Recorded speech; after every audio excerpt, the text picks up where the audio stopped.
नमस्कार दोस्तों, आप सभी का स्वागत है हमारे YouTube चैनल मानव जीवन में। तो चलिए आज की प्रस्तुति शुरू करते हैं। नमः शिवाय, जय महाकाल, हर हर महादेव। दोस्तों, साल 2023 की सबसे बड़ी अधिक मास पूर्णिमा, साल के अगस्त में पड़ने वाली अधिक मास पूर्णिमा को सबसे बड़ी और सबसे खास पूर्णिमा माना जा रहा है। 1 अगस्त को पड़ने वाली पूर्णिमा पर कई दुर्लभ संयोग बन रहे हैं। ऐसे में इन 2 जगहों पर चुपचाप 2 दीपक जलाकर छोड़ दें, इससे मृत्युदंड, पितृदोष, महाकाल सर पदोष, नजर दोष, शनि दोष, राहु दोष सब कुछ होगा खत्म। किस्मत पर लग जाएंगे 4 चांद, महालक्ष्मी दौड़ी दौड़ी चली आएंगी, कंगाल भी होंगे धनी। दोस्तों, आज हम आपको बताएंगे दीपक जलाने के कितने ज्यादा फायदे आपको अपने जीवन में मिलते हैं और किस प्रकार आपको दीपक जलाना चाहिए, कौन सी दिशा में, जिससे आप बहुत ज्यादा तरक्की प्राप्त कर सके और अपने जीवन में सभी बाधाओं को खत्म कर सके। सबसे पहली बात तो आपको ध्यान में रखनी चाहिए कि अपने घर के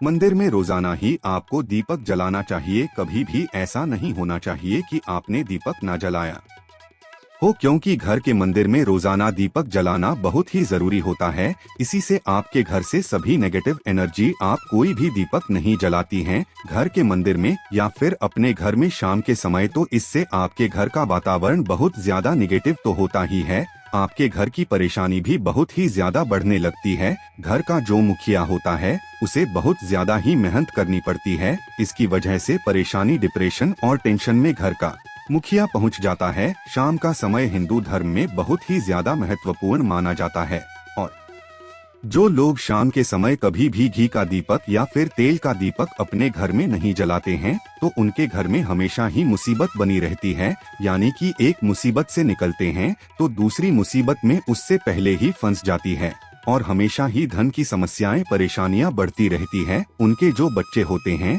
वो भी उनके खिलाफ होने लगते हैं, उनका कहना बिल्कुल भी नहीं मानते हैं। इसी तरह से घर का पूरा माहौल ही दुखपूर्ण होने लगता है। काफी लोग इन चीजों को मानते भी हैं लेकिन जानते हुए भी उपाय नहीं कर पाते हैं और भूल जाते हैं। उन्हें इन चीजों से होने वाले नुकसान के बारे में पता नहीं होता है। इसीलिए रोजाना आपको एक घी का दीपक या फिर तेल का दीपक जलाना बहुत ही जरूरी होता है। अगर आप नहीं जला सकते हैं तो कोई और व्यक्ति भी आपके घर में दीपक जला सकता है, लेकिन रोजाना दीपक जलाना बहुत ही जरूरी होता है। इसी से आपकी सभी नेगेटिव एनर्जी बाहर रहती है। दोस्तों, शाम का समय ऐसा होता है जिससे समय नकारात्मक ऊर्जा यह बहुत ही ज्यादा प्रबल होती है और आपके घर में प्रवेश कर जाती है। ऐसे में अगर आप घर में या घर के मंदिर में दीपक नहीं जलाते हैं तो नेगेटिव एनर्जी परेशान करती है, आपके सभी काम बिगाड़ने लगती है। जिस समय सूरज डूब जाता है उसी समय यह नेगेटिव एनर्जी है। उसी समय आपको मुंह हाथ पैर धोकर दीपक जलाना चाहिए। अगर आप खुद नहीं कर सकते हैं तो कोई और व्यक्ति भी आपके लिए ऐसा कर सकता है। दोस्तों, अब जिस घर में बहुत सारे लोग बीमार रहते हैं या फिर बीमारी कभी भी ठीक नहीं होती है तो यह भी एक संकेत होता है कि आपके घर में बहुत ही ज्यादा नकारात्मक ऊर्जा आए हैं, जो परेशानियों को, बीमारियों को, मुसीबतों को बहुत ही ज्यादा बढ़ा रही है। इन सभी चीजों को खत्म करने के लिए आपको अपने घर में जब सूरज ढल जाता है तो उस समय घी का दीपक या फिर सरसों के तेल का या फिर तिल के तेल का दीपक भी पूर्व दिशा में आप जला सकते हैं। लेकिन रोजाना इन चीजों को करना बहुत ही जरूरी है, तभी आपको इसके लाभ मिल पाती है। अगर आपके घर में धन से जुड़ी समस्याएं, नौकरी व्यवसाय से जुड़ी हुई कोई भी समस्याएं हैं, अगर ऐसी समस्याएं बहुत ही ज्यादा होती है तो आपको अपने घर के उत्तर दिशा में रोजाना ही घी का दीपक जलाना चाहिए। इससे एक भी दिन आप मिस ना करें। अगर आप रोजाना उत्तर दिशा में घी का दीपक जलाते हैं तो इससे आपकी धन से जुड़ी हुई समस्याएं खत्म हो जाती है। जिन लोगों को नौकरी नहीं मिलती है तो उनको भी नौकरी मिलने लग जाती है।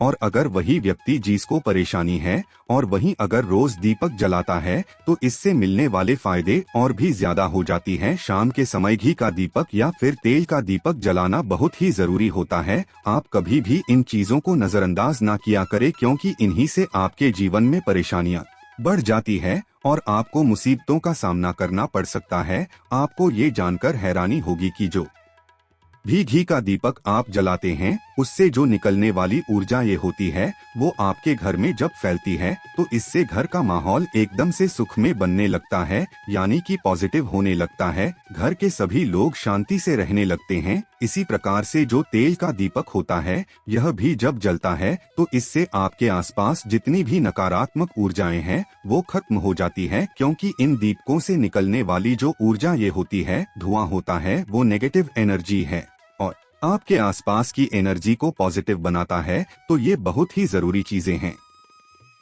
शाम के समय कभी भी आप इन चीजों को कभी मिस ना किया करें, तभी आप अपने जीवन में सफलता पा सकते हैं और आपकी जितनी भी मनोकामनाएं हैं वो भी पूरी होती है। दोस्तों, हम अपने घर के पूजा घर में पूजा पाठ करते हैं और मूर्ति आदि रखते हैं। दोस्त, मूर्ति का क्या महत्व होता है आज हम आपको इस वीडियो के माध्यम से बताने वाले हैं। जिस घर के पूजा घर में एक साथ ये दो मूर्ति होती है वहाँ पर बनता है राजयोग और दुनिया आपके कदमों में आ जाती है। कहने का तात्पर्य यह है कि आपको सर्व सुख प्राप्त हो जाता है, जिसकी आपने कल्पना की है, जिसकी आपने मनोकामना मांगी है। दोस्तों, घर के पूजा घर में हम पूजा करते हैं, पूजा पाठ करते हैं और पूजा पाठ के माध्यम से कुछ चीजें देखने और मनाने आदि का प्रयत्न करते हैं ताकि हमें उस पूजा का फल प्राप्त हो जाए और हम उसी अनुरूप घर के अंदर मूर्ति आदि लगवाते हैं ताकि हम उन देवी देवताओं का सुंदर मुख देख सके और उनका आशीर्वाद प्राप्त कर सके। लेकिन दोस्तों, अगर हम अपने घर के पूजा घर में इन मूर्तियों के साथ अन्य मूर्तियां भी रखते हैं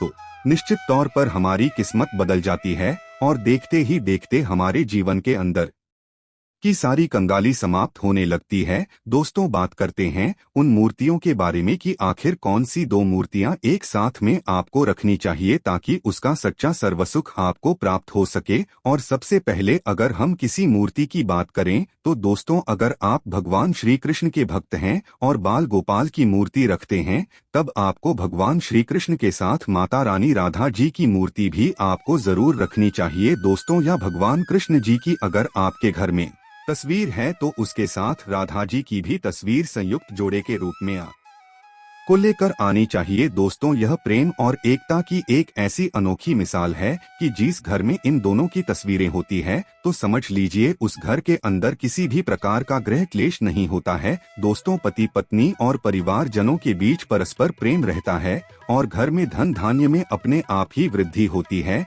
इसीलिए यह जरूरी माना गया है अगर आप भी इन मूर्तियों को रखते हैं तो निश्चित तौर पर आपके जीवन में अपने आप ही फायदा प्राप्त हो जाएगा। दोस्तों, कई लोग अपने घर में माता लक्ष्मी की पूजा करते हैं तो सोचते हैं कि भगवान विष्णु की भी पूजा करें या ना करें, या फिर उनकी मूर्ति साथ में रखें या ना रखें। दोस्तों, हमेशा भगवान श्री विष्णु जी और माता लक्ष्मी की पूजा आपको एक साथ करनी चाहिए। दोस्तों, देवाधिदेव महादेव भगवान विष्णु और भगवान ब्रह्मा जी तीनों ही देवताओं को सर्वशक्तिमान देवता माना गया है और त्रिदेवों में भगवान विष्णु जी को पूजा जाता है। तो अगर आप अपने घर के पूजा घर में लक्ष्मी नारायण जी की संयुक्त रूप में पूजा करते हैं तो निश्चित तौर पर आपके घर में दिन दुगनी रात चौगुनी वृद्धि देखने को मिलती है। दोस्तों, इसीलिए आप भगवान विष्णु जी के साथ माता लक्ष्मी जी की पूजा करें। अगर माता लक्ष्मी की अकेली तस्वीर है तो आपको उनके बाएं तरफ भगवान श्री गणेश और भगवान श्री कुबेर जी की मूर्ति या तस्वीर अपने घर के मंदिर में जरूर लगाने चाहिए।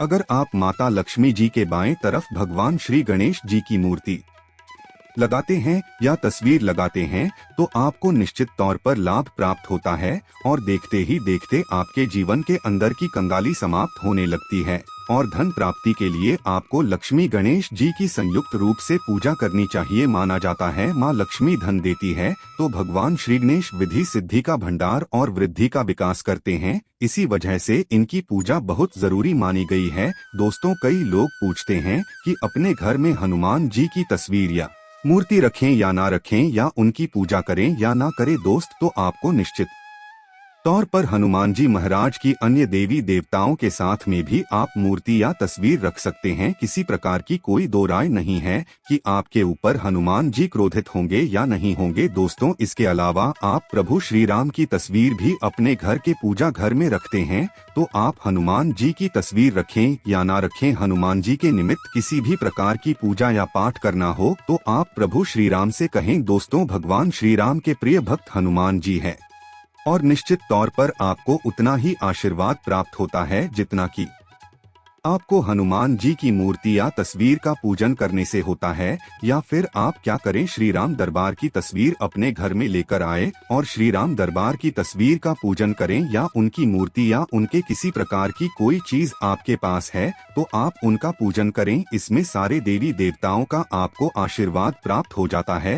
हनुमान जी से लेकर माता सीता, भगवान श्री राम और अन्य देवी देवताओं का भी आशीर्वाद आपको प्राप्त हो जाता है। तो निश्चित तौर पर अपने घर के पूजा घर में एक साथ आप यह तस्वीर रख सकते हैं। आपके जीवन में राज्य की प्राप्ति हो जाती है। दोस्तों, इसी तरह अगर आप अपने घर के पूजा घर में या किसी अन्य स्थान पर अगर कोई तस्वीर रखना चाहते हैं और उसे लगाकर अपने घर में लाभ प्राप्त करना चाहते हैं, तो अपने घर में या पूजा घर में आपको निश्चित तौर पर त्रिदेवों की तस्वीरें या मूर्ति एक ही स्थान पर लाकर जरूर रखनी चाहिए। ब्रह्मा, विष्णु और महेश, इन तीनों की संयुक्त रूप से इनकी एक साथ तस्वीर अपने घर के मंदिर में या अपने घर में कहीं भी लाकर रख देनी चाहिए। माना जाता है कि इन तीनों देवताओं के एक साथ दर्शन करने मात्र से हमारे बड़े से बड़े विघ्न और बड़े से बड़े कष्ट ऐसे ही समाप्त हो जाते हैं। इसी वजह से इन तीनों की एक साथ में तस्वीर या मूर्ति लाकर आपको पूजा जरूर करनी चाहिए। दोस्तों, अब बात करते हैं